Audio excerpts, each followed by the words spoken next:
Occasion ఏదైనా location ఎక్కడైనా తెలుగువారి వేడుక అంటే ఆలివ్ మిఠాయి ఉండాల్సిందే. నమస్తే, welcome to Suman TV. Andhra Pradesh deputy CM Pawan Kalyan గారి చొరవతో ఆంధ్రప్రదేశ్కు 6 కుంకి ఏనుగులు వచ్చాయి. ఈరోజు బెంగళూరులో విధాన సౌధ దగ్గర కర్ణాటక ముఖ్యమంత్రి సిద్ధరామయ్య, డిప్యూటీ సీఎం డికే శివకుమార్, అలాగే ఆంధ్రప్రదేశ్ డిప్యూటీ సీఎం పవన్ కళ్యాణ్ గారు ఈ కార్యక్రమంలో పాల్గొన్నారు. ఆంధ్రప్రదేశ్కు 6 కుంకి ఏనుగులు అప్పగింత జరిగింది.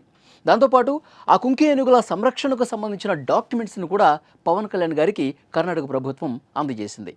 కుంకి ఏనుగుల అవసరాన్ని గుర్తించి పవన్ కళ్యాణ్ గారు గతంలోనే కర్ణాటక ప్రభుత్వాన్ని కోరారు. కుంకి ఏనుగుల అవసరం ఎందుకు వచ్చింది? ఆంధ్రప్రదేశ్లో ముఖ్యంగా ఉత్తరాంధ్ర లాంటి జిల్లాల్లో ఏనుగుల గుంపు పంట పొలాలను నాశనం చేయటం, ఇష్టం వచ్చినట్టుగా దాడులు చేయటం, అడవి నుంచి నేరుగా గ్రామాల్లోకి పంట పొలాల్లోకి దూసుకొచ్చి తీవ్రమైనటువంటి నష్టం చేసే పరిస్థితుంది. అక్కడ సాధారణ పౌరులను కూడా ఇబ్బంది పెడుతున్నటువంటి పరిస్థితుంది. కొన్ని సందర్భాల్లో ప్రాణాపాయాల పరిస్థితి కూడా ఉంది. సో ఈ సమస్యను గుర్తించినటువంటి డిప్యూటీ సీఎం పవన్ కళ్యాణ్ గారు కర్ణాటక ప్రభుత్వాన్ని కోరారు. అక్కడ కుంకి ఏనుగులు ఉన్నాయి, వాటిని ఆంధ్రప్రదేశ్కు తీసుకొస్తే మీరు సాయం చేసినటువంటిది ఆంధ్రప్రదేశ్ ప్రభుత్వానికి, ఇక్కడ రైతాంగానికి అని ఆయన రిక్వెస్ట్ చేశారు. సో అది ఇప్పుడు అమల్లోకి వచ్చింది.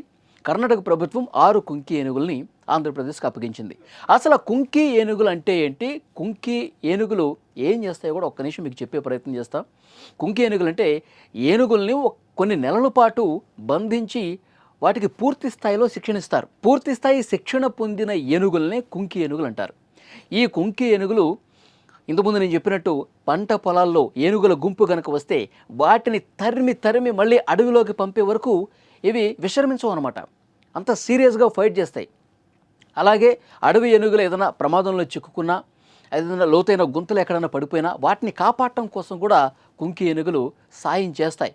ఇటు పంట పొలాలని సంరక్షించడంతో పాటు స్థానికంగా ఉన్నటువంటి జనాల మీద కూడా గుంపు ఏదైనా వస్తే వాటిని తరిమి కొట్టడానికి ఇవి చాలా బాగా పోరాటం చేస్తాయి. కొన్ని నెలల పాటు వీటికి శిక్షణ ఇస్తారు. ఏ విధంగా పోరాటం చేయాలి, వాటిని ఏ విధంగా తరిమి కొట్టాలి. సో వీటన్నిటికీ శిక్షణ పొందుంటాయి కాబట్టి ఉత్తరాంధ్ర లాంటి జిల్లాల్లో ఈ బెడద ఎక్కువగా ఉంది కాబట్టి రైతుల శ్రేయస్సు కోసం ఆలోచించి కూటమి ప్రభుత్వం వచ్చిన తర్వాత అక్కడ రైతాంగం ఇదే సమస్య చెప్పారు పవన్ కళ్యాణ్ గారికి.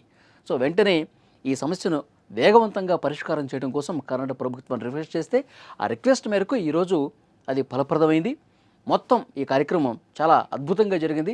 కర్ణాటక ఆంధ్రప్రదేశ్కి ఏ విధంగా సాయం చేస్తుంది, పొరుగు రాష్ట్రాలు ఆంధ్రప్రదేశ్కు ఏ విధంగా వెన్నుదన్నుగా ఉన్నాయి, గత పాలకులు ఎలాగూ పట్టించుకోలేదు రైతుల సమస్య, ఇలాంటి కీలకమైనటువంటి సమస్యల్ని.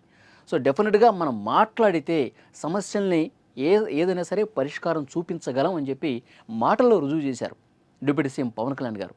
సో డెఫినెట్గా కుంకి ఏనుగుల రాకతో అక్కడ స్థానికంగా ఉన్నటువంటి రైతాంగం కావచ్చు, ప్రజలు కావచ్చు, ఎవరైతే ఇబ్బంది పడుతున్నారో ఏనుగుల మందుతో, సో వాళ్ళందరూ కూడా సంతోషం వ్యక్తం చేస్తూ ఉన్నారు పవన్ కళ్యాణ్ చూపించినటువంటి చొరవ మీద.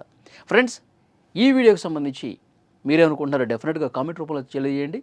పవన్ కళ్యాణ్ చేసిన కృషిని మీరు ఏ విధంగా చూస్తారు? Please comment. Thank you.